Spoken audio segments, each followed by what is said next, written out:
It's all about the money for the shootout board. And you know, they're damn right. Yeah.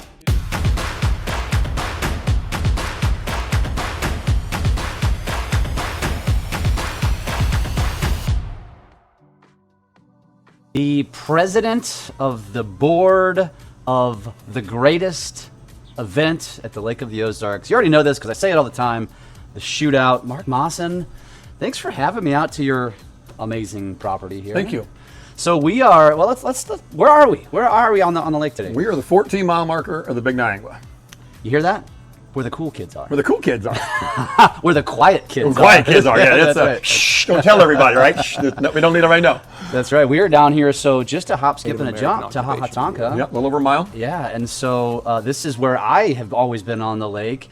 Mark, you are the owner of Polylift. Yeah, my brother and I own Polylift. Which was started by your dad back in the 70s. 1975, celebrating 50 years this year. Wow, that is like an OG business here at the Lake of the Ozarks. Yeah. And your wife, Tiffany, is also a big part of the shootout. She's a big part of a lot of the charity that goes on. And she has an insurance company. Really? Yeah.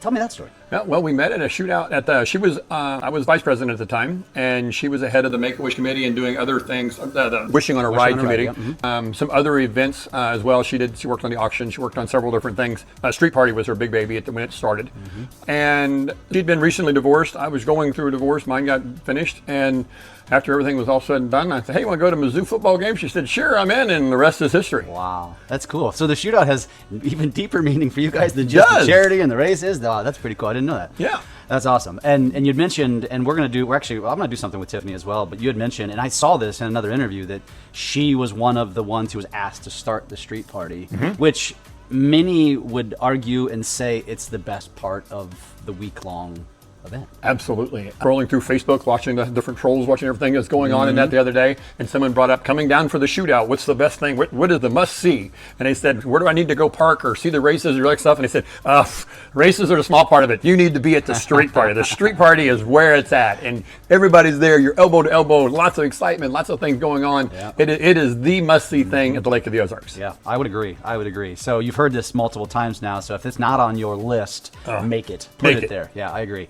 Okay, so Mark, you go back to, just like Jeff Dorhauer does, you went back to day one. And so tell us that story. Like, how did you get involved? Obviously, Jeff told us the story about how it was a bunch of guys who were just bragging rights. But how did you get drug into this? Well, I got drug into this because being in the boat lift business, my dad was elbow to elbow with all those guys at Shoot at the time, and knew Bob Morgan, knew Fran Steingroovy, and all the rest of them. And they come up with this idea to do this race, and Dad voluntold me, basically. We had a 23 Correct Craft at the time. In fact, I just sold that boat. It was just on the dock until a year ago. I need you to be out there at 7:30 in the morning or whatever time it was. Don't be late. You're going to be there all day. Just plan on being there for the day. Okay. So that would have been, I was probably 20 years old at that time, 89? Maybe. Yeah. So I went there, checked in. Being young and I know everything, I didn't listen to what they told me that I could come back for food. I had no idea. Yeah. So I patrolled all day long, back and forth along the line, keeping people back, just like the patrol boats do now. Yeah. It was a long day, but we had a great time, and that was shootout one. And I've been involved in some way, shape, form, or the other. You know, we went from that to kind of a sponsor. We'd advertised in our book and did some things, and then we brought our show dock over. Actually, we had a booth first. We had a booth. And then we brought our dock that we made, and we're actually on version 3 or 4 of that dock now as it's gotten bigger, and had moved all the way through up to that point, and then vice president and now president. So I've kind of worked the gamut from the beginning to the end. That's pretty wild. So looking back at the very first race, like, what do you remember about that event? And was it kind of organized chaos? Was it well organized? Do you remember how many boats were in it? All those things. Yeah, I don't remember how many boats were in it. I do remember it was just because it wasn't what we have today. It was new. We didn't have all the electronics, didn't have all the fancy stuff that we have nowadays. But it was a great event. It was a lot of fun. It brought excitement. It was kind of like watching paint dry, because you'd wait for a boat and then it'd be a while before a boat would go again, or there'd be 2 or 3, then it would seem like hours before another one would run. I'm sure it wasn't that long. It just seemed that way. So it was unique. It was fun. And to see it go from there to what it is today is just amazing. Yeah. So from year one to the years that then preceded it at Shooters, Do you remember any like point in time when there was like, I feel like something's happening here? Yeah, when we started having Miss Bedweiser showed up, the unlimited hydroplane, I was like, oh, this is getting cool. Also, Longlight, which is a big Mystic cat that came, big numbers.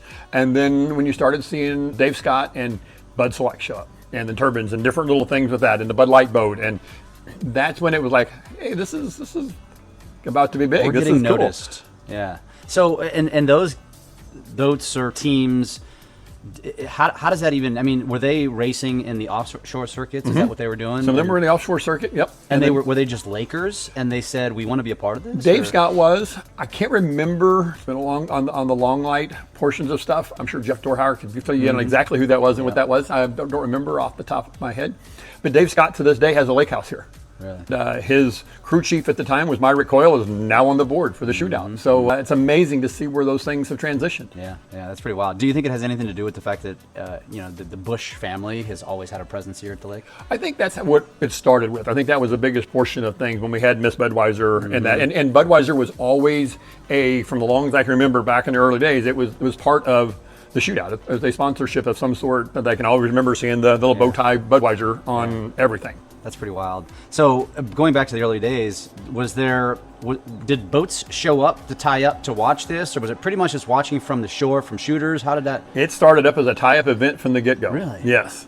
So, and how did they even get the word out about this? I'm sure it was just newspaper and radio. That's all we had. Yeah. And, the tie-up thing wasn't something new because we had Party Cove back then that had gone from 6 Mile Cove to 14 Mile Cove. Yeah. So there was already a thing to tie up and hang out and have a party and watch things go on and meet with your buddies and friends and see how long a raft of boats you can tie up together, So it was already a thing. So basically it just moved out of Party Cove that day to the main channel.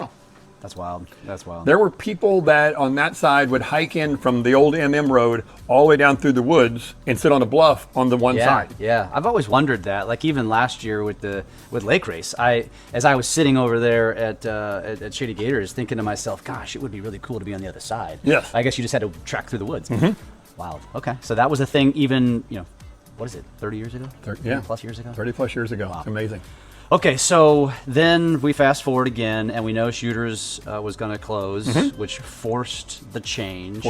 How did that selection process go? You mentioned, and multiple people have mentioned, there was multiple names in the hat. There was. In fact, to verify my things, I talked to Jeff Dorhauer this morning, and we were going through the perimeters and how things went. And there were 3 people that asked for that, or asked over the 3 bars. Three, yeah. Okay. One was Camden on a Lake. One was Dog Days area, and then the other one was the west side that wanted it presented that Captain Rons would host at that point. Okay.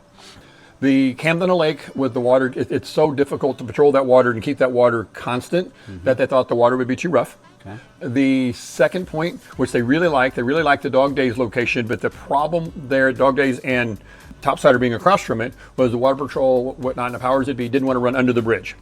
That's how we thought the course needed to be, and probably had to be at that point because of it being a mile long instead of 3/4 of a mile long, which is why it now fits where we've now put it, because we've shortened the course, which happened back when it was at Ron's and Sunrise Beach.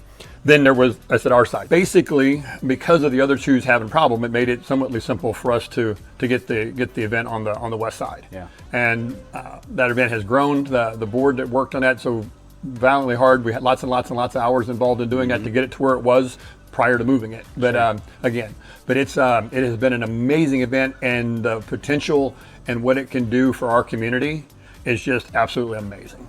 So let's talk about the second leg now. So let's talk about now you choose Ron's, you move to Ron's, which, as somebody who's only experienced that, and now I look at the potential new location, which we'll get to, it's such a vast open section of the lake. Yes. Which seemed to work really, really well. Yes. So from day one at Ron's, I assume it was nothing like it was just this past couple of years where we have thousands of boats. Exactly. It has grown exponentially, very similar to what it did at Shooters. As it started, there was a few boats in the battalion, and it has moved and grown.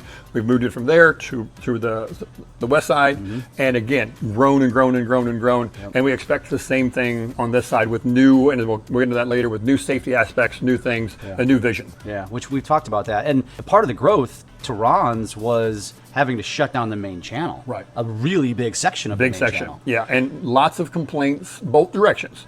Some liked the shutdown, so they were the complaining because they wanted it shut down. Yeah. And then the ones that didn't want it were some restaurants and stuff that took a pretty good hit while the shootout was Because going nobody on. wanted to go to the restaurant because they had to drive an idle speed. You take Margaritaville. Yep. Why? I mean, if you're at the 19, you're not going to idle for 4 hours or for 4 miles, 5 miles just to go to the restaurant. So nobody went. Yeah. Papa Chubby's, Paradise. Yep. All those guys were the ones that suffered at that point. Never thought about that. So, and they've all been very nice to me at this point in time, knowing, and the board, knowing that we moved it. Now the Water Patrol does not want a extended no wake. Let's leave the lake open. The other advantage of it being off the beaten path now, if you will, is it doesn't impede the main part of the waterway. So it just has some advantages that way that we don't have to deal with that extended no wake, or at least we're hoping to. Yeah, yeah. So staying on the Ron's legacy for a second. Sure. And Jeff mentioned this, that when you moved it to that area, you controlled the name, but then after year one, everybody said, you did such a great job, we're turning it over, run with it. Yes, they turned the rights over to the name and let us go, just in case, we took the football and fumbled it, Yeah. Could have happened. It was a major undertaking to take and move.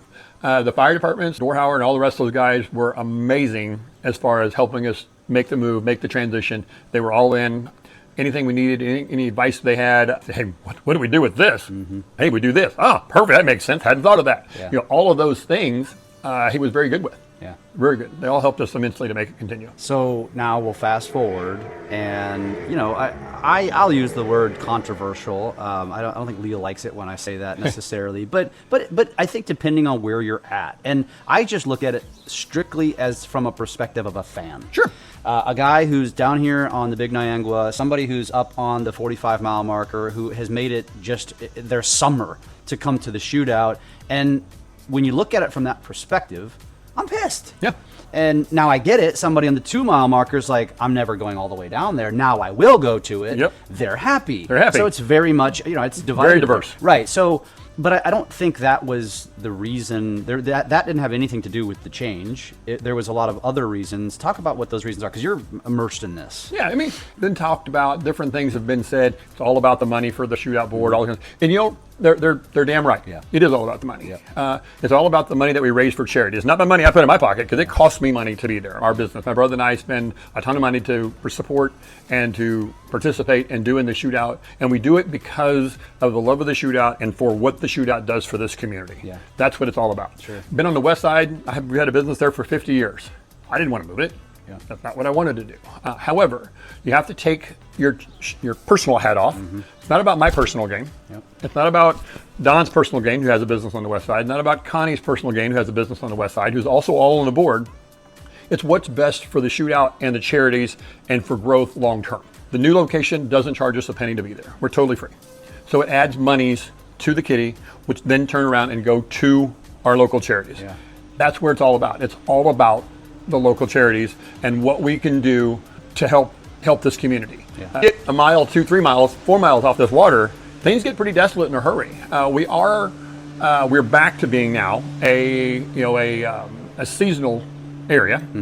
During COVID, we were very blessed. Pretty much everybody just ran just as hard as you could year round, and that's what we did. Yep. But it's turning back. People are going back to work. They're not working from home anymore. There's still some of that's here, so it's longer than it was. It's better than it used to be, but it's not what it was during COVID. So there are having some people that don't have some money during the wintertime that are on tough times. Yeah. I was on a school board years ago back in one of the outlying school districts. And at that point in time, this has been 15 years ago, but I've talked with them since, it's 90 or 95% of the kids were on free or reduced lunch. Wow. Crazy. Yeah. Happens when you get away from this body of water that we sit on right now. Yeah. And it's not unique. Branson, Lake Lanier in Georgia. Yeah. You get into any of these resort areas, very busy during their busy time, lots of money. If you're living in that area, it's expensive, there's more things. But as soon as you get off of it, there's some real poverty. Key West, perfect example. Key West Island, Matchbox house is $1 million, but they live in trailers that are stacked within 3 feet of each other, just up on another island, so they can all afford to work and take care of all those that come down and live in those $1 million homes. Right. And I think, in other words, what you're saying here is that the business that thrives, the bar that's thrived, they can survive just off those several months per year. But the business that doesn't necessarily thrive but is here to support, needs the charitable contribution to stay afloat. Exactly. So this year I think we're up to 43 charitable organizations, nonprofits that we support. It includes some of the fire departments, and those needs are great. Whether it be CADV, whether it be Kids Harbor, food pantries, whatever it is, there's just a ton of those that need help. The Kaufman Bend Fire Department, I'll pick on them for a minute. There are volunteer queens, I guess you'd call that. They're just, if I can say, hey, I need to go over here, and it can be, I need to pick up trash. Okay, we're in. I mean, they volunteer for everything almost immediately. But they have a goal in mind. When they get these monies, it's basically the main part of the operating budget for Kaufman Bend Fire Department. Because they are not tax funded at all. It is a non-taxed thing. It's only based on property owners and membership, basically. Yeah. So this is their survival and be able to have newer equipment, better equipment, which ultimately helps everybody out on Kaufman Bend because their fire rates are lower. Yeah. So we're helping everybody when that happens and helping them help everybody. We're not doing it; they're doing it. Yeah, of and, course. The shootout is so often done as it's a me thing or a run or thing. It's all about one. It's not. Yeah. It has nothing to do with me. Yeah. I'm just happen to be the one at the helm at the moment. It's a team. We've got a full team in that works for the shootout. We have a full team that are the board, and we have a full team of volunteers. And if anybody thinks that my job is more important than someone doing a volunteer, they're wrong. The volunteers are the lifeblood of what happens. Yeah. They are much more important than me sitting in the presidency. Yeah. Yeah, and as it relates to that portion, and you started this segment by talking about how it is all about money, and Jeff and I talked about how even these boat team racing teams don't get enough credit for how much money they put into their boats to spend probably millions of dollars in some cases, and to put their name on a plaque. Put their name on a plaque. And bragging rights. But they're really ultimately doing it to help raise money. Exactly. It's because they've got a big heart. Yeah. That's where it's all about. Yeah. A lot of those race teams, not only do they spend, like you said, hundreds of thousands, millions of dollars to make a boat to come here to race, and we have a few purpose-built boats. Actually, there's going to be 4 to 5, I think 4 this year for sure, that are purpose-built boats that do nothing but run on this water one time a year. And everybody knows the most famous one. Yeah. American Ethanol. Yeah. And those guys, not only do they spend all the money to do that, they bring a team down of 30 people or plus, 30, 40. He feeds them, houses them, takes care of all of them. And then he donates money to the shootout on top of it. Always an odd number. Don's an odd guy. It's got to be an odd number. Always an odd number. And does just amazing work at the same point in time. Yeah. I've seen them grab, some little kid will be sitting next to the dock. Hey, you want to see that? Oh my God, can I get in the boat? And they'll grab them up there and toss them in the race boat. So cool. Let them see it. That's so cool. They are so into charity and helping others. It's awesome. Tyler Miller, same thing. Those guys at MCON and Monster Energy guys, really going at it, really helping. They're doing some more things again this year to raise some more money, some heads up racing. There's just some fun stuff that's happened, some camaraderie about things. I tease everybody that the shootout has the actual nuts and bolts, the shootout itself. Those 2 days are the small part of the event.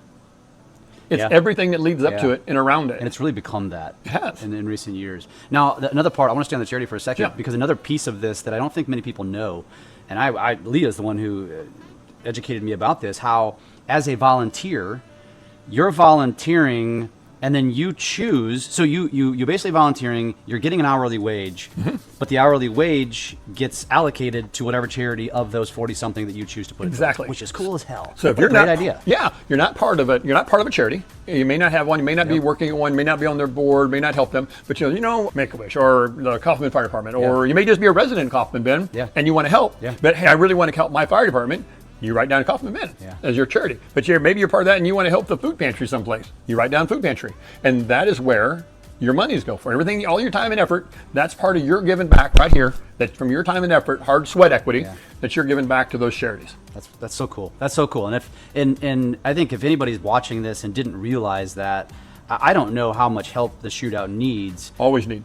But yeah, I mean, I think just shoot me a DM, reach out to me, or just reach out to one of these guys. I don't know for a fact you're going to get a hold of Leah. She's a hard person to get a hold of. But if you get Ozarksshootout.com. Yeah, or just get a hold of me. I'll make sure you get in touch with the right people, because it's so cool. And not only do you get to do something that's going to warm your heart and it's going to help an organization that needs help, you get to be a part of something that's really cool.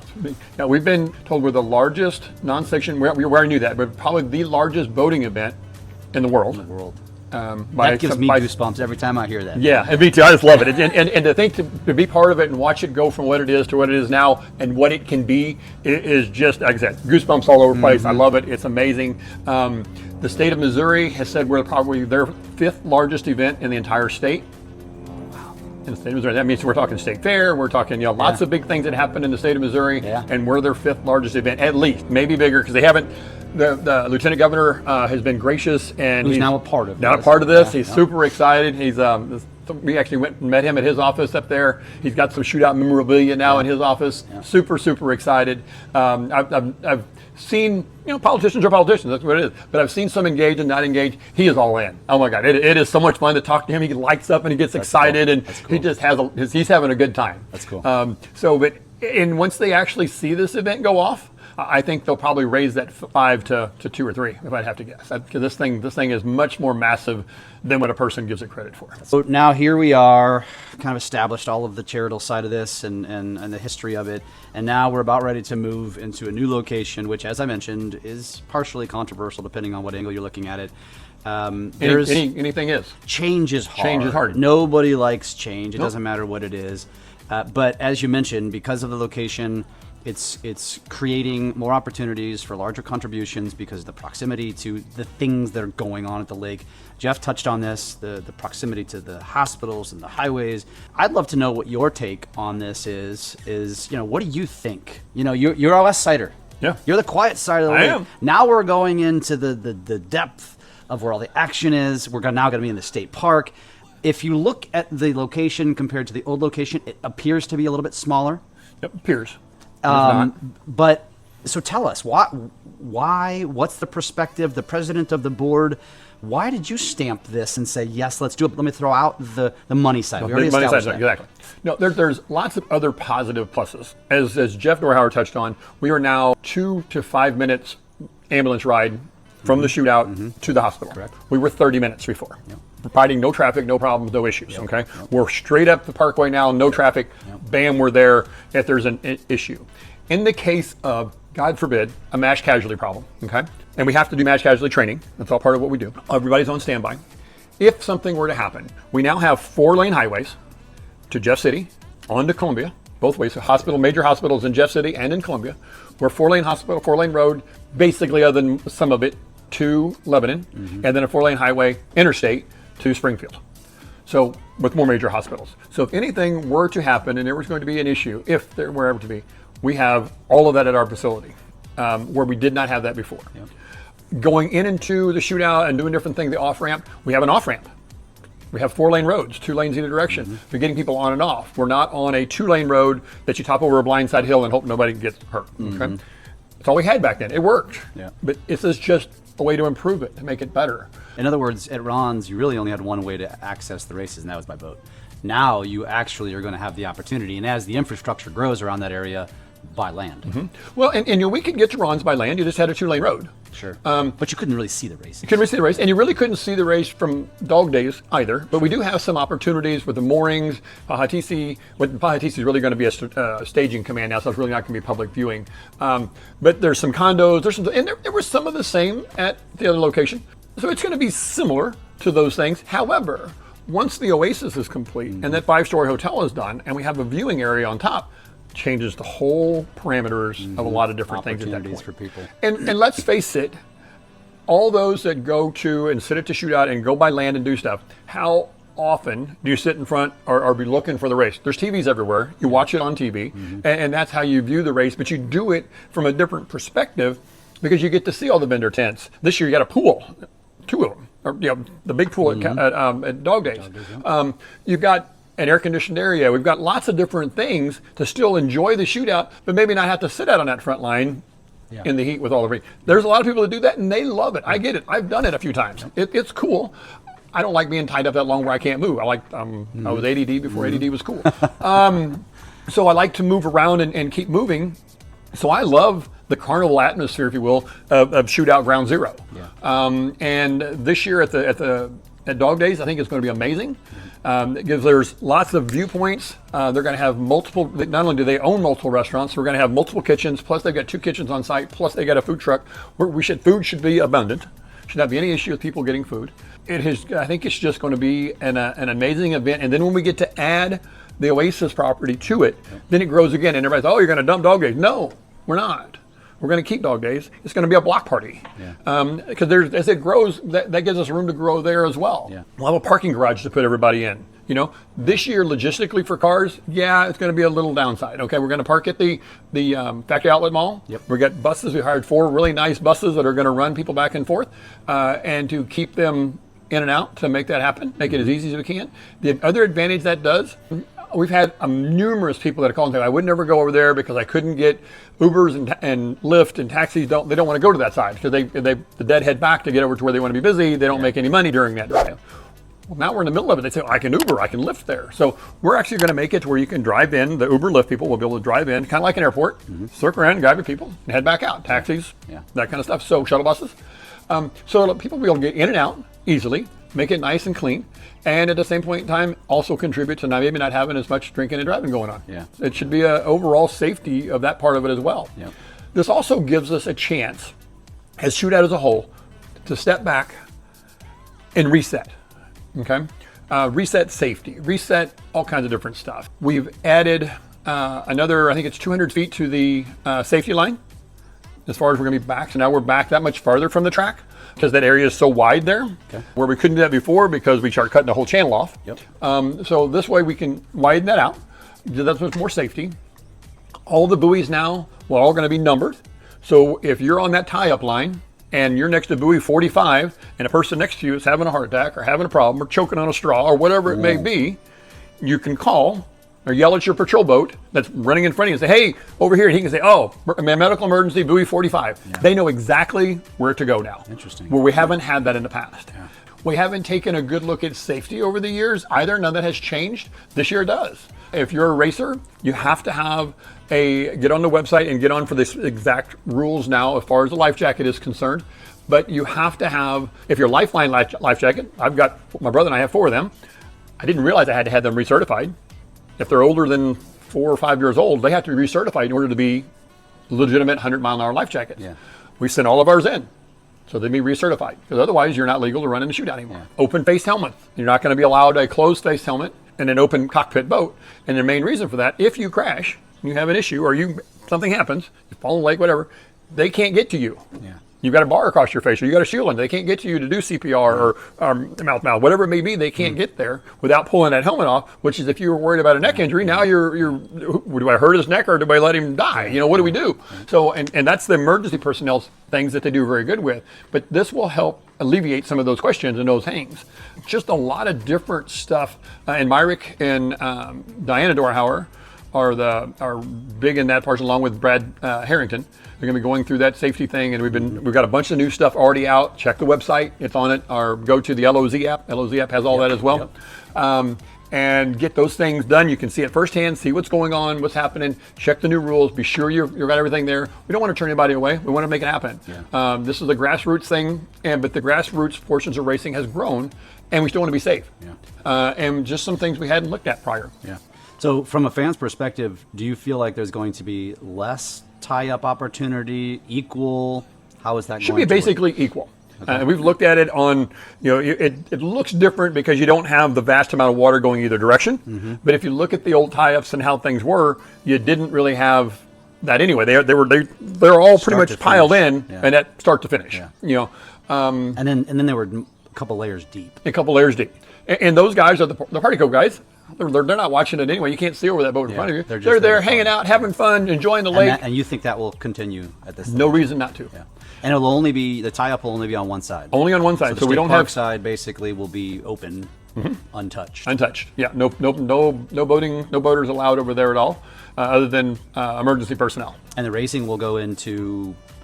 Is it Pin Oak Hollow Cove? It comes out of Pin Oak, basically. That's the start, and it goes towards Pahatisi, to the state park. Okay, awesome. So if you're watching this and you're trying to plan out your day or strategize where you want to be, you need to know that. Oh, definitely. So you want to be at the start, you want to be to the Pin Oak side. So when you come through the bridge, left. But if you want to be towards the finish, go right. Go right. You want to be in the middle, just go straight on. Yep. And there'll be a lot of patrol boats. We're going to leave some spacing there to let the traffic coming from those condos be able to motor and idle through. All the boats that race and stage will be kind of in that cove by Pin Oak over that direction. Cool. So that they're unencumbered by the other boats that are trying. Which was a problem. Huge problem at Bronx. Okay, yeah. On the West Side event, because what happened there is that because it's narrow, we're trying to you got the start there, and then you've got all of the you got the warm-up area, and you got your boats here, and you've got these boats coming through, and they're trying to go through, and we've got high-performance boats that don't run until you start them and they're ready to go. Yeah. So there's just some things that were a challenge. Yeah. And then it was like, is it you? No, you're not the race boat. You're the race boat. And so it. Well, you got people like me coming from the angle who are just kind of cutting through there. Just cutting through. Yeah. Don't know. Yeah. And because it was very tough to tell. We've got Land's End and Lippert have both donated some more buoys. We're going to buoys out the wazoo now. Cool. So we should be able to. Everything should be marked very well, and should be a big thing. The course is going to be that. Like I said, you're going to run basically. If you kind of draw a line a little to the Pin Oak side of World Mark condos, and you kind of drive kind of between Pin Oak, or not Pin Oak, but Paha TC and the PB2. That's kind of the direction it's going to run. Okay. And then the no wake will go around. It will start like it always does at the entrance to the glaze. And then the no wake will go past basically to an equal to Party Cove. The normal. old Party Cove. Okay. It's going to go like about 3 or 4 mile marker. Yeah. Into the which probably doesn't affect too many people. Doesn't really affect a lot of people. It's going to affect those condo owners that are back there. So basically 3 sets of condos, and they'll be able to. We're not going to inhibit them, but there's going to be a little. They'll just have to go through a no wake to get out. A mile and a half more probably no wake than they had to before. Yeah. So they had to go through no wake to get it through the glaze out anyway. So it'll be a little bit longer, but it won't be crazy, and it doesn't really inhibit a lot of restaurants or bars and that kind of stuff. No, not at all. If anything, it expands. It expands. Makes it better. Well, you mentioned PB2. Will you be able to see anything from over there? Won't be able to really see anything from over there, but there'll be a lot of boats going in and out and that kind of stuff. So just watching the launch ramp ought to be fun. That's true. Will a lot of the race boats be launching from there? Yeah, that'll be the main thing. That'd be a cool perspective. Yeah, cool perspective to watch the boats come and go. Okay, cool. Right, front row seat basically. Front row seat. Yep. That's awesome. Well, I'm excited, Mark. This is going to be fun. We're recording this literally the beginning of August, and so we just got a few weeks. It's going to be here before we know it. Obviously, my role with the shootout has changed, and I'm much more involved with you guys. I had a different approach or different perspective from a fan, but as a fan, as you learn more, you can understand it. Absolutely. And even if I wasn't involved, I can understand it now, and I can get it, and it makes sense, and it's doing the right thing. And I think in the end, I think we're going to look back 10 years from now and be like, Wow, what a great location. What a great location. Yeah. Another great move. Mm-hmm. And the move to the west side was amazing. It was great. And when it started, it was great. And it's just going to make it even better. Just another way to expand and make things done. We all do things in business to try to make and do better things. And this is another one of those business decisions. If you stay stagnant, you're basically dying. You're dying. You have to grow. You have to evolve. You have to change. And that's what's happening here. Mark, dude, this has been a pleasure. It's such a great opportunity. I'm humbled to get to have these conversations, and I look forward to sharing this with our audience. I just enjoy the shootout. It's a passion of mine. It does such great things for the community, and that's just where my heart is. Awesome. Let's go. Let's do it.